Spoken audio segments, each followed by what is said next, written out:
Here we go. Quick recap. In part 1, we covered 3,000 years and learned that water has always been central to the story of Los Angeles. We saw the Tongva people go to the river daily and left off just as a Spanish explorer, Gaspar Portola, was setting up camp on the northern edge of the park.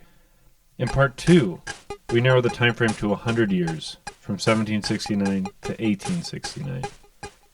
In these 100 years, the LA Basin starts as the land of the Tongva, then it becomes Spain, then Mexico, then the US.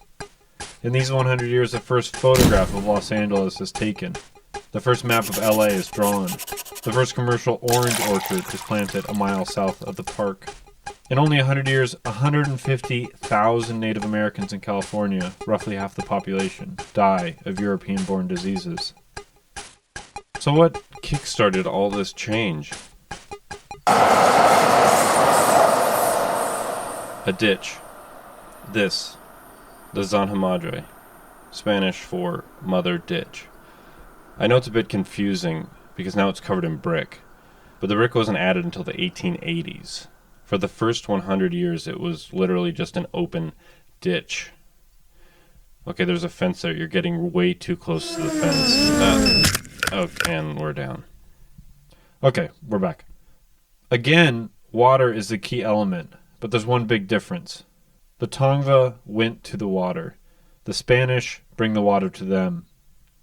It may look like a simple brick tunnel now, but this is the city's first piece of public works. Dug in 1781, this ditch moved water from the Los Angeles River to the center of the pueblo.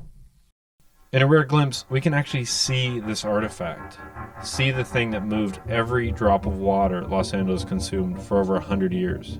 Farmland irrigation, drinking water, all of it, through this brick tunnel. So who dug it? The Tongva, mostly. They were given food and blankets for their work. Very rarely, money.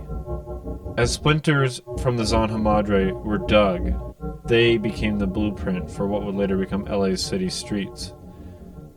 100 years after Portola camped at the edge of the park, the final spike of the Transcontinental Railroad is driven into the ground of the Utah desert. This action sets the stage for Part 3. The railroad comes to Los Angeles.